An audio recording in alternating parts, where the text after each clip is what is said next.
He was just a servant, until the ancient dragons of legend kneel before him. Mason Reed woke before sunrise, as he always did, the smell of oil and hay already heavy in the air. The sound of metal hooves clanging in the distance. He worked in the royal stables of Thailand, where mechanical horses made of steel and plasma served the noble knights. His hands were always dirty, his clothes patched and torn, but his heart was steady. He was a stable boy, nothing more. No one remembered his name except the animals he cared for. When he spoke softly, the metal steeds seemed to calm, their glowing eyes dimming as if they understood his words.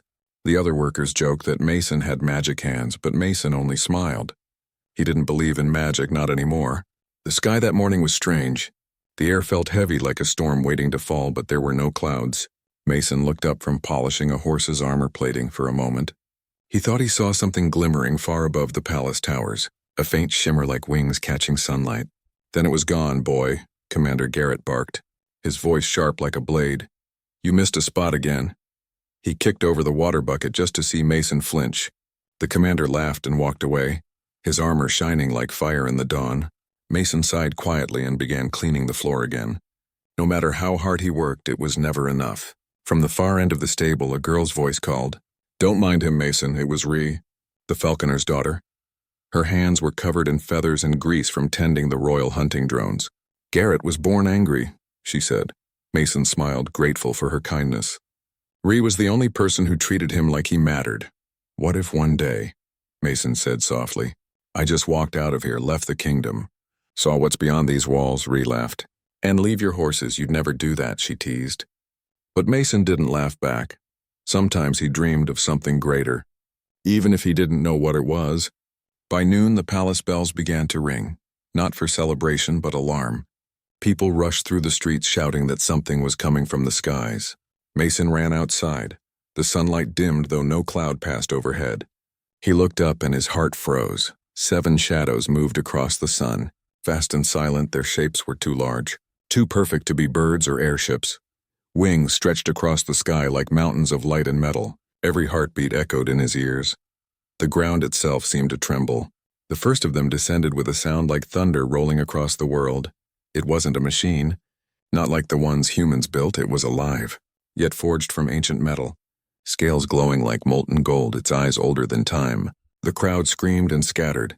Knights raised plasma spears. Soldiers aimed cannons, but none fired. Fear turned them to stone. 6 more followed, landing one by one, their presence alone shaking the earth. Flowers wilted, birds fell silent, and the air crackled with energy. Each dragon had different colors, copper, silver, emerald, obsidian, but all shared the same impossible power. They were not creatures of this age. They were myths reborn. Mason should have run. But something inside him whispered, stay. The copper dragon turned its gaze toward the palace balcony, where King Harlow and his guards stood frozen. Then its eyes shifted, locking directly on Mason. The moment their eyes met, time seemed to stop. Mason couldn't move, couldn't breathe. The dragon's pupils narrowed, and a deep voice echoed inside his mind. Not through ears, but through thought itself. We have found you, the voice said, vast and heavy like thunder in his chest. The dragon speaker lives. Mason stumbled backward, shaking his head. What? Who's there? He whispered. But no one else heard the voice. The soldiers shouted commands, terrified, unaware that the dragons ignored them completely. Their focus was on one stable boy standing in the dirt. The copper dragon lowered its head, its massive jaw almost touching the ground. Dust and heat swirled around Mason as he stared up at the creature. He could see his reflection in its golden eyes, small, weak, human. Mason! Ree screamed from the stable door. Get back here! But Mason couldn't. His feet refused to move. He felt something awaken inside him. A pulse. A rhythm that matched the dragon's breathing. A second voice entered his mind. Softer but ancient. The bloodline endures. Untrained, unaware, but he is the one. The other dragons moved closer, their heads bowing in perfect unison until all 7 knelt before him. Even the king gasped. What sorcery is this? But Mason didn't answer. He didn't know himself. The copper dragon's voice returned. Clearer now. We have waited for you. Child of the old blood, the world sleeps in darkness, and only you can wake it. Mason's hands trembled. I'm just a stable boy, he whispered. You've made a mistake, but deep down, something told him it was true. He wasn't just anyone, and whatever these dragons were, They hadn't come by chance. The ground cracked beneath their claws, their bodies glowing brighter, filling the courtyard with waves of heat. Armor melted and soldiers fell to their knees. The dragon's wings folded in reverence, every living being watching in disbelief. Mason took one slow breath, his heart racing. The world felt distant, unreal. He had cleaned floors and polished armor his whole life, but now the most powerful beings on the planet bowed before him. And though he didn't understand it yet, Mason Reed's life had ended in that moment. The stable boy was gone, and in his place stood something new, something ancient reborn. The wind rose, swirling around him like invisible fire, and from the clouds above came one last whisper that only he could hear. "The void is coming." Mason's eyes widened. The dragon's gazes darkened, and for the first time, the boy who had been nothing felt the weight of destiny pressing upon his soul. The courtyard was still shaking, smoke rising from the broken stones. The 7 dragons remained kneeling, their massive wings folded tight against their bodies. Every soldier and noble had fallen silent. Even the king could not find his voice. Only the sound of the dragon's slow rhythmic breathing filled the air. Mason stood frozen, unsure if he was dreaming. His heart beat like a drum inside his chest. Ree was shouting something, but her voice felt far away. The copper dragon lowered its enormous head again. Its eye, the size of a shield, stared directly into Mason's, and he felt 1,000 memories, not his own, flood his mind. Flashes of fire, skies filled with wings, ancient humans walking beside dragons as equals, then darkness swallowing it all. "You are the last of the line," the dragon's voice spoke inside his thoughts, deep and calm. "The bridge between our kind and yours." Born again from forgotten blood, Mason stumbled backward, gripping his chest. No, I'm just a stable boy," he whispered. "You've got the wrong person." But the dragon's gaze did not waver. It saw something in him, something he didn't yet understand. King Harlow stepped forward, his sword drawn though it trembled in his hand. "What do you creatures want?" he demanded. "You dare invade my castle? Threaten my people?" The copper dragon turned its head toward the king, but did not roar. Its voice entered Mason's mind again, and Mason somehow found himself repeating the words aloud without meaning to. "They say, they come for me." Every head turned. The king's expression twisted in disbelief. "For you," he shouted. "A servant boy." Mason nodded weakly, still shaking. "That's what they said," the royal wizard. Magister Thorn appeared from behind the guards, his long cloak dragging across the broken stone, his eyes wide with terror and curiosity. "It cannot be," he whispered. "A dragon speaker." The words meant nothing to Mason, but when Thorn spoke them, the dragons reacted, their eyes glowing faintly brighter, as if the name itself held power. "What is a dragon speaker?" the king asked sharply. But before Thorn could answer, the copper dragon's voice filled Mason's head again. "Tell him, Ancient One," it said. "Tell them what was lost." Thorn swallowed, his voice trembling. "Long ago, before the first kingdoms were formed, there were humans who could hear the dragon's thoughts, who spoke their language, who stood between our species to keep balance. But during the Mage Wars, that bloodline was wiped out. Or so we believed." Mason's breathing quickened. "You mean me?" he said. "You think I'm one of them?" The silver-scaled dragon lifted her head, her voice softer yet older. "Not think. We know," she said inside his mind. "Your blood carries the memory of the first speaker. Your presence awoke us from our slumber." Mason looked around helplessly. "But why now?" he asked. "Why me?" The dragons shifted uneasily, their scales rippling with faint light. Finally, the copper dragon answered, "Because the void stirs again. The hunger that devours worlds has found its way back to this realm, and only the speaker can stand between its darkness and the light." "The void," Thorn repeated, his voice suddenly faint. "You mean the ancient corruption, the enemy that consumed entire systems during the First Age?" "Yes," the dragon replied through Mason, "and it begins anew." Before the king could speak again, the sky cracked open with a sudden flash. A sound like tearing metal filled the air. Everyone looked upward, where the sun dimmed behind a moving shadow. It was not another dragon, it was something else. Out of the clouds descended a single black shape, enormous and silent. Its wings spread wider than the castle walls, but this creature's scales were darker than night, its body leaking streams of black smoke that twisted and screamed like lost souls. The other dragons recoiled in horror. "Noctis," the silver dragon gasped. "He has been taken." The black dragon landed hard in the courtyard. Crushing stone beneath its claws, its eyes glowed with unnatural light. A swirling purple void inside them, and when it opened its mouth, no words came. Only a distorted whisper that tore through every mind. "The speaker is found," it said, "and so begins the end." The air grew colder. Soldiers stumbled back as frost crept along their armor. Mason could barely breathe. He felt the dragon's mind pressing into his, heavy and cold, like 1,000 voices whispering at once. "You cannot escape," it hissed. "My master will claim your heart," the copper dragon roared. A deep sound that shook the castle. "Noctis, fight it," it commanded. "Remember who you were." But the black dragon laughed.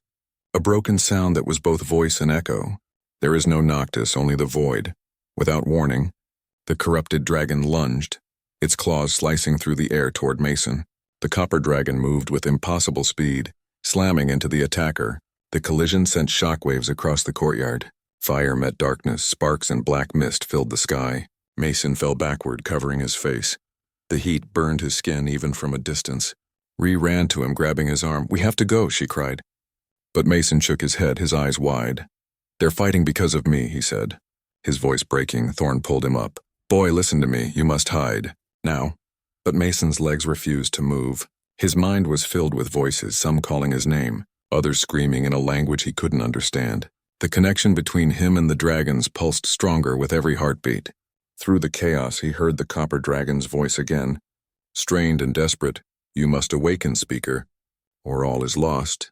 Mason didn't know what that meant, but he felt something stir inside him, a warmth spreading through his chest. A pulse like fire in his veins. He raised his hand without thinking, and the air around him began to glow. The black dragon turned its head, its void-like eyes narrowing. "You would command me, child," it hissed. "You are nothing." Mason's voice trembled but grew stronger with each word. "Maybe I am nothing," he said, "but I won't let you hurt them." Light erupted from his outstretched hand. Golden and pure, it struck the black dragon square in the chest. The creature screamed, its voice splitting into 1,000 echoes. Black mist poured from its wounds. The copper dragon seized the moment, biting into its neck, tearing the corruption free. The sound was deafening, a roar that could be heard across the kingdom. When the light faded, the black dragon collapsed, its scales no longer black but pale silver, its body shaking as it breathed. Freed at last from whatever had taken it, Mason dropped to his knees, the world spinning. His vision blurred. Thorn and Ree ran to him, the wizard shouting spells trying to stabilize him. "He's burning up," Ree cried. "What's happening to him?" Thorn's eyes were full of awe and fear.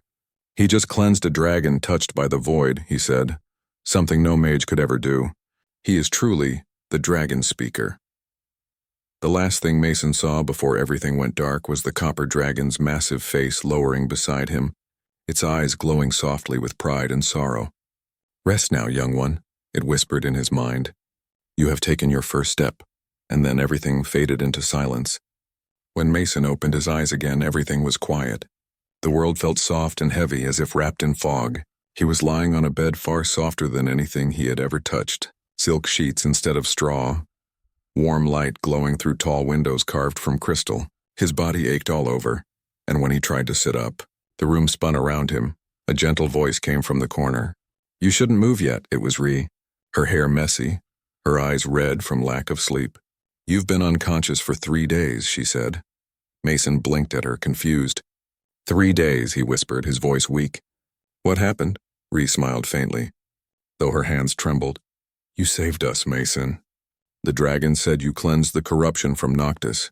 You stopped the attack, and the king ordered that you be brought here." She gestured around the golden chamber. "This is the royal wing." Mason's heart pounded.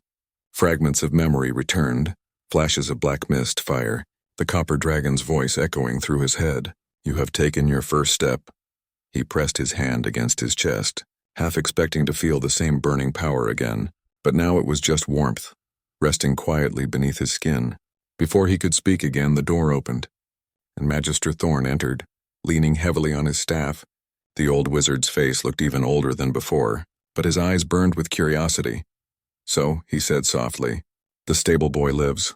Mason tried to sit straighter. "I'm sorry, sir," he said. "I didn't mean for any of that to happen." Thorn raised a hand to stop him. "Do not apologize, child. You accomplished something no human in recorded history has done. You purified a dragon corrupted by the void. The void, Mason repeated, the word heavy in his mouth. What is it really? Thorn's expression darkened. The void is not a creature, not even a force of nature. It is the hunger between worlds, a living emptiness that feeds on magic and life in ancient times. It consumed entire realms before the dragons sealed it away. Ree crossed her arms. And now it's back, she said. Her voice trembling, Thorn nodded slowly. Yes, and if it gains strength again, no power in this world will stop it. The door opened again. This time King Harlow himself entered, wearing armor engraved with gold runes. He studied Mason for a long time before speaking. So this is the boy who saved my kingdom, he said, his tone softer than Mason expected. You look smaller than I imagined. Mason bowed his head awkwardly. Your Majesty, he began, but the king raised his hand. No need for that. Not from the one who made dragons kneel, he looked at Thorn. Tell him. The wizard nodded, then turned to Mason. Your name is not Mason Reed, he said slowly. Your true name is Mason Draonis, last descendant of the royal house that once ruled before my king's line. Mason stared, his throat tightening. That can't be right, he said. My parents were servants, they died when I was a child. Thorn sighed. The people who raised you were your protectors, not your parents. The last queen of House Draonis gave birth in secret, hiding you from those who wanted to destroy the dragon speaker bloodline. You were placed in the stables for safety, hidden in plain sight. The room spun again. Mason's hands trembled. You mean, he whispered, I was never... Just a stable boy, the king smiled sadly. No, child, you were born to something far greater. Though it seems fate decided to reveal it in its own strange way. Before Mason could ask more, the air in the room shifted. The light dimmed suddenly. The dragons outside let out deep growls that vibrated through the walls. Ree's eyes widened. What's happening? She asked. Thorn gripped his staff tightly. Something is wrong, he said. Terribly wrong. The window glass shimmered as a shadow passed across it. Mason felt the temperature drop. His breath became visible in the air. The copper dragon's voice entered his mind. Urgent and deep, speaker, come to the courtyard now. Mason jumped from the bed despite Ree's protest. Wait, she called. You're not strong enough. But Mason was already running, his legs weak but his will stronger. Thorn and Ree followed, the king right behind them. When they reached the courtyard, the sight before them froze their blood. The sky had turned red, clouds spinning in a vortex above the castle. The dragon circled nervously, and in the center of the courtyard stood Noctis, the dragon Mason had saved. But something was wrong. His scales, once bright silver, now shimmered with faint streaks of black, and his eyes glowed with a sickly violet light. The copper dragon roared. He was healed, it said. How can this be? Thorn's voice trembled. The corruption is returning. Mason stepped forward slowly. Noctis, he said, it's me, Mason. The blackened dragon turned its massive head, its breath coming in ragged bursts. It is, not me, the voice echoed in Mason's thoughts. Broken and distant, it watches through me, then... From the swirling clouds above came a deep, hollow sound, a whisper that seemed to come from nowhere and everywhere. You cannot save him, little speaker. The void owns what it touches. The other dragons roared in defiance, their wings spreading wide, lightning flashing across the storm clouds. Mason looked up, his heart racing. Show yourself, he shouted into the storm. What are you? The voice laughed. Cold and endless, I am the hunger between stars. The silence that follows creation, and soon, your world will belong to me, suddenly. Noctis screamed, a sound that shattered the air. His wings flared open, and from his chest, streams of black mist exploded outward, striking the nearby towers, stone crumbling to dust on contact. Soldiers screamed as the corruption spread across the ground like living fire. Mason! Ree shouted. We have to get out of here! But Mason didn't move. He could feel Noctis's pain like a burning chain through his mind. He fell to his knees, gripping his head. I can hear him, he gasped. He's fighting it. He's trying to resist. Thorn raised his staff. Chanting ancient words, blue light crackled around him. But before he could release the spell, Noctis swung his tail, striking the ground with such force that the wave of energy knocked everyone down. The wizard crashed into a wall, his spell extinguished. The copper dragon lunged. Tackling Noctis to the ground, the two titans collided in a storm of light and darkness. Mason's body shook with every blow they traded. the connection between him and the dragons pulsing wildly. "You cannot save him by force," the copper dragon said, its voice filled with strain. "You must reach his mind." "As you did before." "How?" Mason shouted over the chaos. "I don't know how to do it again." "Believe," the dragon said. "And remember who you are." Mason closed his eyes, focusing on the rhythm of his heartbeat, on the strange warmth still buried in his chest, and slowly he reached outward with his thoughts, feeling the familiar bond between himself and the dragons, the same invisible thread that tied them together. He found Noctis in the darkness, surrounded by twisting shapes made of shadow and whispers. Mason could hear his voice, weak and distant. "Help me." Mason stepped forward in his mind, light forming around him. "You're not alone," he said. "I won't let it take you," the void screamed, 1,000 voices shrieking at once. Trying to drown him, Mason gritted his teeth, pushing through the storm of whispers. He reached for Noctis's heart the moment he touched it. White fire erupted from his hands outside. The entire courtyard lit up with golden light. The storm clouds above split apart, and Noctis roared, his voice echoing like thunder. The black mist burned away, leaving behind clean silver scales once more. The ground stopped shaking, the wind calmed. When the light faded, Noctis collapsed, breathing weakly. But alive, Mason fell too, his vision fading. The last thing he heard was the copper dragon's voice whispering softly in his mind. "You did it again, young speaker, but every victory has a price." And as darkness claimed him once more, Mason couldn't help but wonder, how long before that darkness came for him? Too, light crept through the curtains like dawn, searching for life. Mason awoke again, weak but breathing. His body ached as if burned from the inside. For a long moment he just stared at the ceiling, half expecting the dragon's voices to echo in his mind. But there was only silence. He turned his head and saw Rhea asleep beside the bed. Her head resting on folded arms, she looked peaceful, exhausted. The sight made him smile despite the pain. When he tried to sit up, the door opened quietly. Magister Thorn entered carrying a metal staff that hummed with blue light. "So you wake again," he said softly.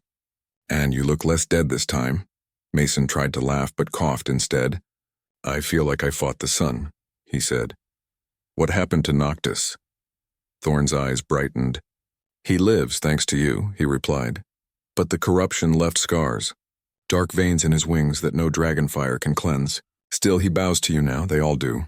Mason rubbed his temples, memories flooding back, and the roar, the storm, the light bursting from his hands. "It's inside me, isn't it?" he whispered.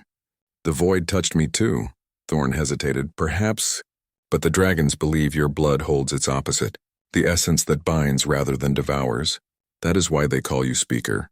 Before Mason could answer, the king entered, surrounded by guards and the copper dragon's enormous shadow visible through the tall window. King Harlow looked weary, the lines around his eyes deeper than before.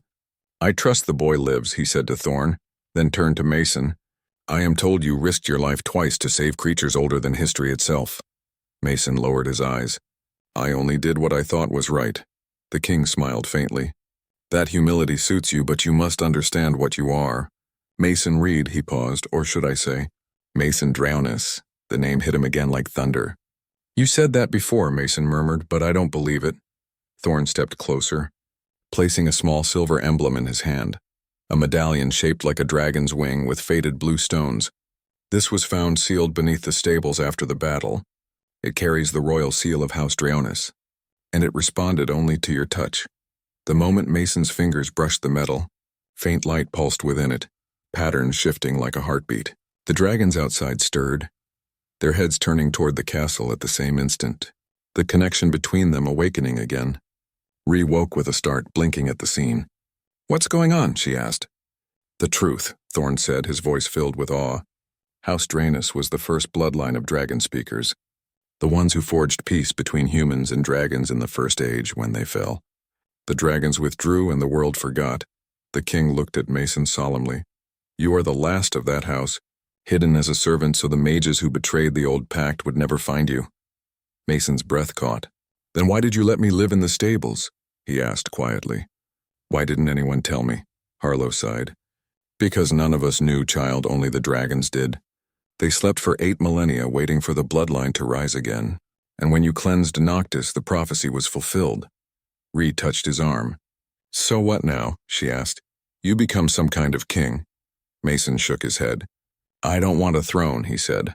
I just want to stop the void before it destroys everything. Thorn raised his staff, the crystal at its tip flickering like a dying flame. Then you must see something, he said, and tapped the floor once. The chamber walls melted into shadow and light, forming a vision. The sky filled with swirling black holes, entire cities turning to dust, dragons screaming in pain as they burned from within. These are glimpses from other realms already taken, Thorn whispered. The void feeds, grows, learns, and soon it will reach us fully. Mason clenched his fists, the medallion glowing brighter. Then we fight, he said. Harlow's mouth tightened. Fight, yes, but we cannot wage war against nothing. We must find its doorway, the place where the corruption first touches our world. Outside. Thunder rolled again, but there were no clouds. The copper dragon's voice entered their minds, deep and grave. The breach widens. We feel it in the currents of the world. Thorn looked alarmed. It's sooner than I feared, he said. If the breach opens completely, the void spawn will pour through. Void spawn, repeated. What are those? Echoes of the void given form, Thorn answered. Creatures that eat light and memory, turning anything they touch into ash. Mason rose slowly, still weak but determined. Then we find that breach, he said. And close it, the king nodded. You will not go alone, Speaker Drownus. My knights will ride beside you, and the dragons will guard you from above. The copper dragon's voice filled the room again. We stand ready, but he must learn to wield the bond without control.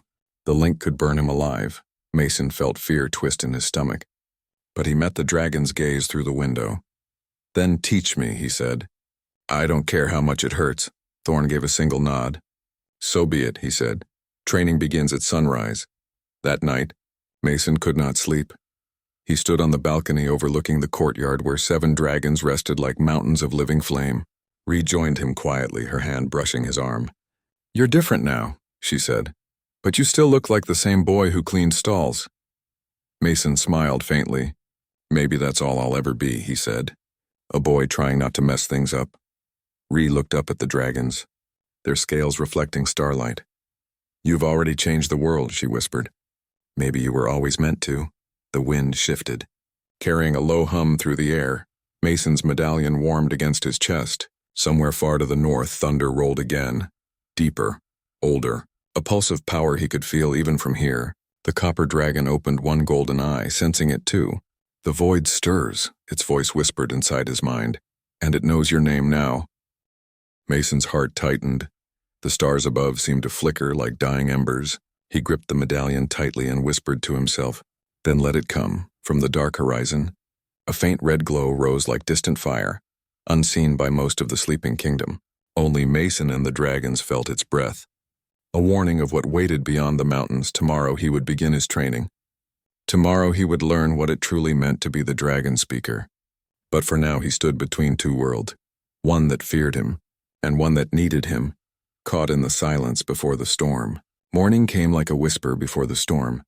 Gray clouds stretched across the sky. The palace that once shimmered with light now looked cold and watchful.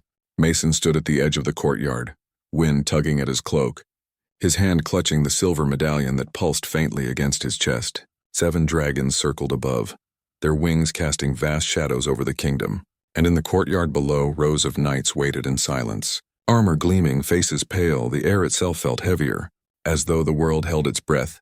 Magister Thorn approached with his staff, its crystal glowing like frozen lightning. You have learned the bond faster than I imagined, he said. But today, you will learn if it can save us. Mason looked up at the sky, feeling the faint pulse of the dragon's minds brushing against his own. They were restless, anxious, he could feel it in his blood. What are they feeling? Ree asked quietly from beside him, her eyes fixed on the dragons above. They sense something coming, Mason said softly. Something wrong.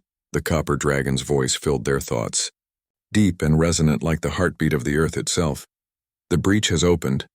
We feel the void's breath on the wind. Thunder rolled across the horizon, but it wasn't thunder, not truly.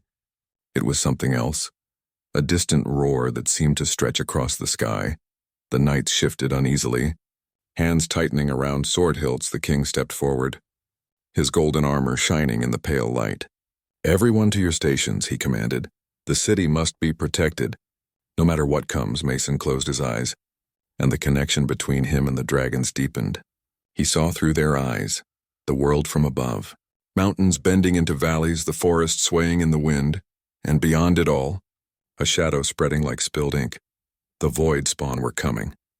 From the northern sky, the first wave appeared, a dark swarm that blotted out the sun. Thousands of shapes twisting and crawling through the air. They were not alive in any way humans understood. Their bodies shimmered like liquid glass, shifting from one form to another. Sometimes wings, sometimes claws, sometimes nothing at all. Every sound vanished, even the wind stopped. And then came the first scream, sharp, echoing, endless. The dragons roared in answer, shaking the heavens. Ignis, the copper dragon, shot forward first, fire bursting from his mouth in a river of molten light. The flames tore through the sky, incinerating dozens of void spawn. But for every one that fell, 2 more emerged from the black cloud. "They're endless," a knight shouted. "They don't die?" "They do," Mason said, gripping his chest as he felt the dragon's fury like heat in his veins. "You just have to burn them faster than they can form." Noctis, the silver dragon who had once been corrupted, joined the battle, his wings cutting through the air like blades of light. He opened his jaws and unleashed a beam of freezing energy that turned half the sky to ice. The black shapes shattered, falling like broken glass over the fields below. But even then, fragments of them crawled across the ground, reforming, twisting, becoming new monsters. Mason's vision blurred, his mind flooded with too many voices.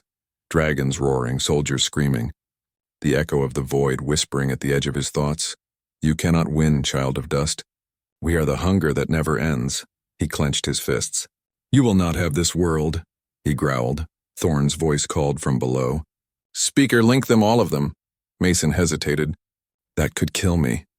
The old mage's eyes burned with desperation. "Or it could save every living thing on this planet."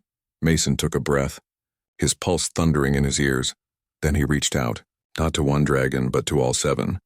The connection slammed into him like lightning. His body shook, his mind flooded with light and power. His vision split into 7 views at once. He was in the air, on the ground, in the fire, in the cold, everywhere at once. He saw the world as the dragons saw it, alive, burning, dying, and reborn. The dragons felt his call. They aligned in a vast circle over the northern plain, their wings forming a halo of flame and storm. Energy surged between them, arcs of lightning connecting scale to scale, forming a barrier across the sky. "Now," Thorn shouted, "use the bond." "Guide them." Mason raised his hand, the medallion at his chest glowing like a small sun, and in his mind he spoke the words that came not from memory but from blood. "Together we burn the dark." The sky exploded. 7 dragons unleashed their power in unison. Fire, ice, light, wind, lightning, and sound merged into a single storm that ripped through the swarm of void spawn. The darkness screamed, the ground trembled, mountains cracked, the sky turned white. When the light faded, the field beyond the city was covered in ash and silence. The swarm was gone, the breach in the clouds sealed, but only for a moment. From the horizon came a second sound, low and terrible, a deep rumble that shook the castle walls. Mason staggered back, his nose bleeding, his eyes burning. "What is it now?" Ree whispered. "The next wave," Mason said, his voice hollow. "And it's stronger." Out of the smoke rose something enormous, larger than any dragon. Its shape was not fixed. Sometimes it looked like a hand reaching from the clouds. Sometimes a mouth swallowing light, and within it, faint human faces screamed silently. The dragons pulled back, roaring in fury, but their flames bent and vanished the moment they touched it. The air itself seemed to die around the creature. "It's the heart of the void," Thorn shouted. "The source of the corruption." "Then we destroy it," Mason said. But even as he spoke, he felt the doubt inside him. This thing wasn't alive, it couldn't be killed. It was like fighting emptiness itself. The monster descended, and every torch in the city went out at once. Darkness spread through the streets. Even sound began to vanish. People opened their mouths, but no cries came. Ree clutched Mason's arm, eyes wide. "Mason, what do we do?" He turned to her, fear burning in his chest. "We finish this," he said. "No matter what it takes." He reached out again, linking to the dragons, but this time the bond went deeper. His mind touching theirs completely, he felt their hearts, their memories, their pain, and their power. It was too much for any human. His vision dimmed, his body trembling violently. Ignis's voice thundered through his thoughts. "If you do this, Speaker, you will not survive." Mason smiled weakly. Then let's make it count. The 7 dragons dove together, their wings folding into the storm of darkness. Mason's voice echoed through the link. Now. The world flashed white. A beam of pure light erupted from the center of their formation, striking the creature dead in its chest. For the first time, the void screamed not as a whisper, but as a being in pain. The light spread across the sky, and for one heartbeat the world was quiet, peaceful, alive. Then the explosion came, a burst of energy that tore across the plains, throwing Mason to the ground. The dragons scattered. The city walls cracked, towers fell, but the shadow was gone. Mason lay on his back, staring at the sky. Smoke rising in the distance, Ree's face appeared above him, tears streaming down her cheeks. "You did it," she whispered. "You really did it," he smiled faintly. "We did it," he said, his voice weak. "But it's not over. I can still feel it." "What do you mean?" she asked. He looked toward the horizon, where the sun was setting behind the mountains, and saw it at a faint red shimmer, pulsing like a heartbeat in the distance. "The breach," he whispered. "It's still open," and as the dragons landed around him, battered but alive, Mason knew that this victory was only the beginning. The true war was yet to come. The night after the battle was silent. Too silent.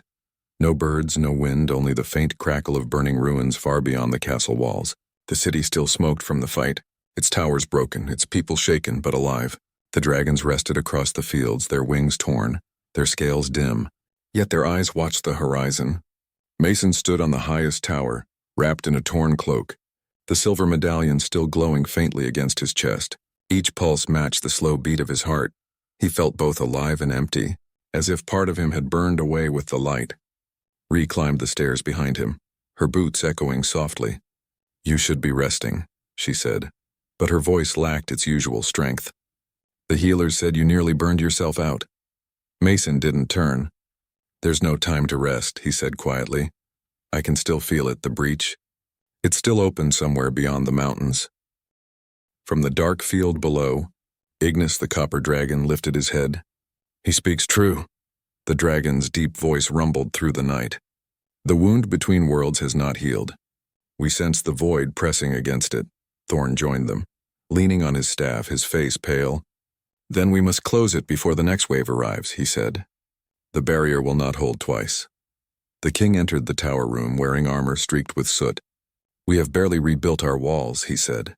"If another storm comes, there will be no city left to defend." Mason turned to him, his eyes steady. "Then I'll go," he said. "I'll find the breach and seal it." Ree grabbed his arm. "You can't," she said sharply. "You nearly died the last time. What makes you think you can survive this one?" "Because I have to," Mason said. "If I don't, no one will." The king's gaze softened.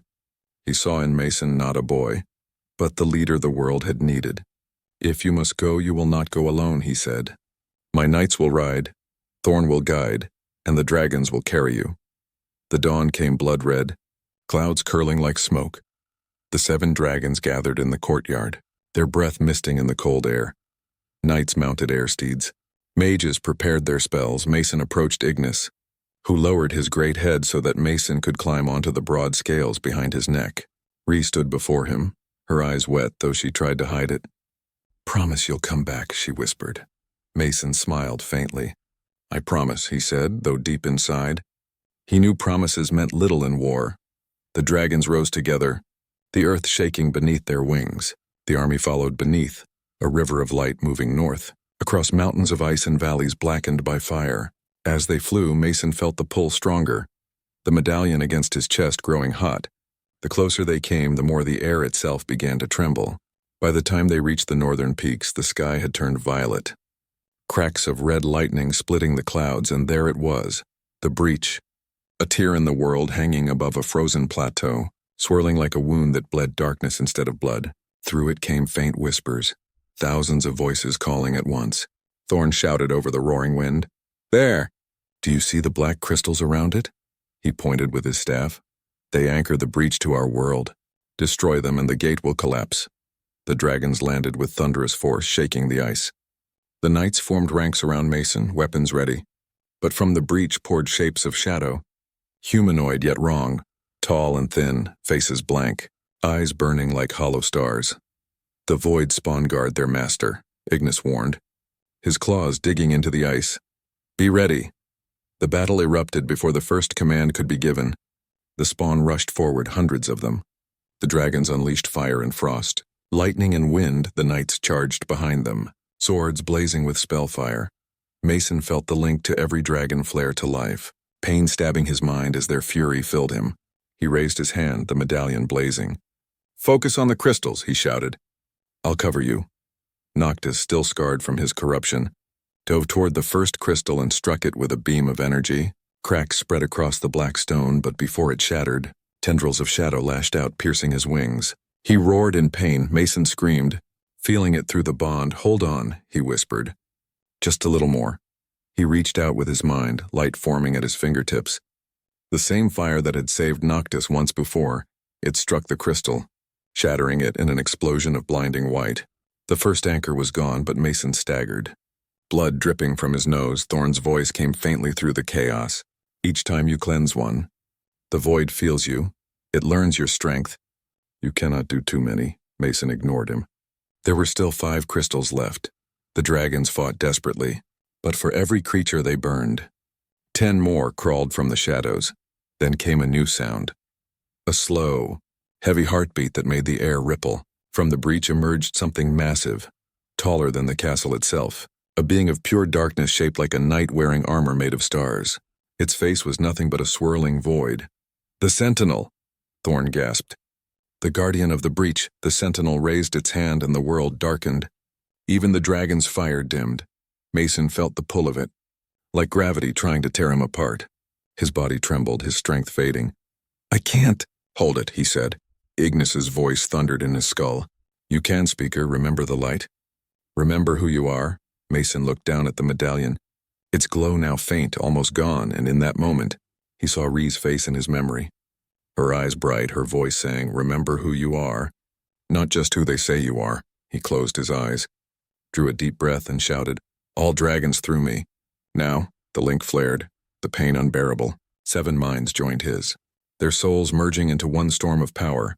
Mason's body glowed, golden veins of light spreading through his skin. The ground beneath him cracked. The dragons roared in unison, their combined energy flowing through him toward the Sentinel. The beam of light struck the creature, and for a moment, the world itself seemed to split. The Sentinel staggered, its armor melting into smoke.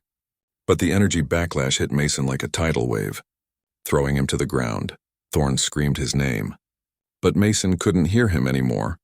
All he could hear was the whisper of the void inside his mind. "You cannot destroy what has no end." He stared at the final crystal near the heart of the breach, pulsing with black fire, and he knew what he had to do. "I can't destroy it," he whispered, "but I can contain it." He placed his hand over his heart, the medallion blazing brighter than ever, and then he ran, straight toward the final crystal, Rhee's voice shouting his name from somewhere behind him, the dragons crying out in his mind, but he didn't stop. He pressed his glowing hand against the crystal, and in that instant the corruption poured into him like molten ice. It filled his veins, his lungs, his mind, he screamed. Light and darkness twisting together inside him, Ignis roared, "Mason, stop. It will consume you." But Mason's voice came faintly through the storm. "If it consumes me, it dies with me." The dragons gathered around him, channeling all their power through their bond, their light enveloping him completely. The Sentinel let out a final roar before collapsing into ash. The breach shrank, folding inward, the red sky turning white. When the light faded, the plateau was silent again, snow falling softly where moments ago the world had burned. The breach was gone, the crystals shattered, the void's whispers silenced. Ignis lowered his head slowly. "He is gone," he said. Voice heavy, Rhee ran forward. Falling to her knees in the snow, she found Mason lying still, his hand still clutching the medallion. Now dark and cold, tears filled her eyes. "You promised," she whispered. "You said you'd come back." The dragons bowed their heads, one by one, their wings folding in silent mourning. The sky cleared, revealing stars shining brighter than before, and as the wind passed over them, a faint warmth touched Rhee's hand. She looked down. The medallion flickered once, a soft golden light pulsing within it. She smiled through her tears, whispering, "He's still with us." Above, Ignis spread his wings and roared to the heavens, a sound of grief and victory woven together. a promise that the speaker's sacrifice would not be forgotten. And though Mason's body lay still beneath the snow, his light remained in the dragon's hearts, a spark that would burn whenever the void tried to rise again. Snow drifted quietly across the northern plateau, where the breach had once torn open the sky. The land was calm now, but the silence carried weight, the kind that follows great loss, the kind that feels almost sacred. The wind whispered through the mountains, carrying with it the faint echo of dragons' wings. Far above, 7 mighty shapes circled the clouds, moving slower than usual, their flight heavy with grief. Ree stood among the ruins, the medallion warm in her hand, its light flickering softly like a heartbeat. She had been there for hours, unable to leave the spot where Mason had fallen. The snow around her was untouched, as if the world itself refused to cover his memory. Magister Thorn approached slowly, his staff leaving a faint trail of blue light in the frost. "He gave everything," the old mage said quietly, his voice barely above the wind. "I have seen many ages, but I have never seen a human do what he did." Ree's eyes were distant, fixed on the horizon where the faint glow of dawn was beginning to rise. "He promised he would come back," she said, her voice shaking, "and he kept his word." In his own way, she held up the medallion, and for a brief second it pulsed brighter, a soft warmth spreading from it like a breath. The copper dragon Ignis landed behind her, his massive wings folding, his eyes glowing softly. "He is not gone," Ignis said in a voice that trembled with power. "The bond does not end with death. A part of him remains, bound to the light, and to us." Ree wiped her eyes and smiled faintly. "Then we carry him with us," she whispered. Thorn looked toward the dragons that circled the sky. "What now?" he asked. "Will the dragons return to their slumber?" Ignis lifted his head. "No, Speaker Drownus' sacrifice has changed everything. The breach is sealed, but the void is not destroyed, it sleeps. Waiting for another chance to rise, we will not leave this world unguarded again." The king's army arrived hours later, weary but alive, banners torn, faces pale. When they saw the dragons kneeling in the snow, they understood without words that something beyond their reach had been lost. King Harlow dismounted, his expression heavy. He approached Ree and Thorn, his voice low. "The boy saved us all," he said, "and we shall honor him as more than a soldier, more than a hero, as a king who never sought a crown." Thorn nodded slowly. "The last of House Drownus," he said, "but perhaps not the end." Ree turned to the king. "He left something behind," she said, opening her hand to reveal the medallion. Its glow steady now, bright enough to light their faces. "He's still here guiding us." The king looked at it, awe flickering in his eyes. "Then we will rebuild," he said firmly, "a new order, one that unites men and dragons again, as it was in the First Age." Ignis lowered his great head, his eyes reflecting the rising sun. "We will stand with you, King of Men, as we once stood with Mason Drownus, Speaker of the Flame." The dragons raised their heads in unison, their roars shaking the sky, not of mourning this time, but of renewal, a song of light and life that echoed for miles. The sun broke fully over the horizon, painting the snow gold. Ree felt warmth rush through her chest. The medallion flared one last time, and she heard it, faint but clear, Mason's voice in her mind. "You kept your promise." Tears filled her eyes, but she smiled. "So did you," she whispered back. Days turned into weeks and weeks into months.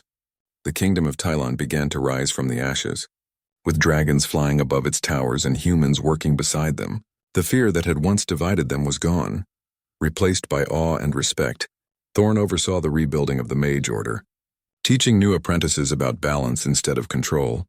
The king opened the royal archives, rewriting history to include the truth of the dragon speakers, and every night people lit lanterns in the streets, golden lights that floated into the sky, each one a promise never to forget the boy who had saved them.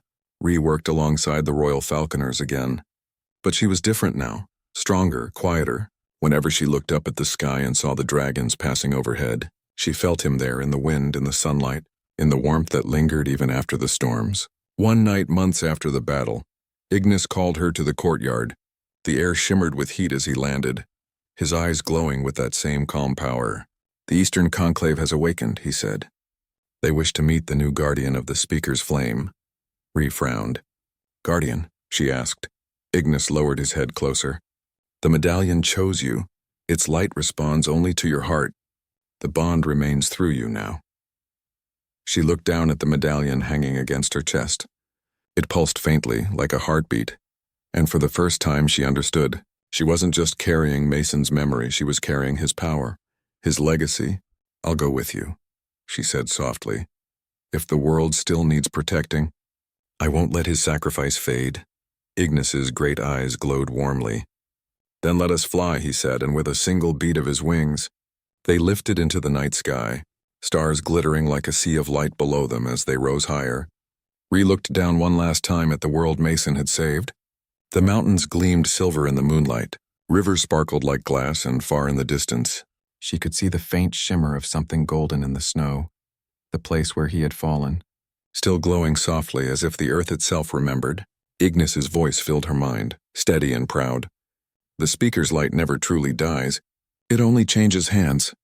Ree nodded, her eyes fixed on the horizon. "Then let's keep it burning," she whispered.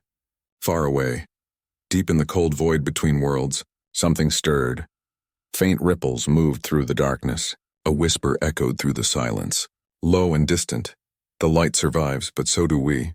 The stars flickered, the darkness twisted, and then it was gone, leaving only the endless night. But on the world below, dragons flew in circles of flame across the dawn sky, their roars echoing with life, and in their hearts, they carried the voice of the boy who had bridged their worlds. Mason Dronus, the stable boy who became the dragon speaker, the one who taught gods and kings alike that even the smallest spark of humanity could burn brighter than the void. And as the first light of a new day touched the peaks of the mountains, the legend of the dragon speaker began to spread, whispered in taverns, sung by travelers, and carved into stone, a story that would never die. Because some lights once lit, ye shine forever.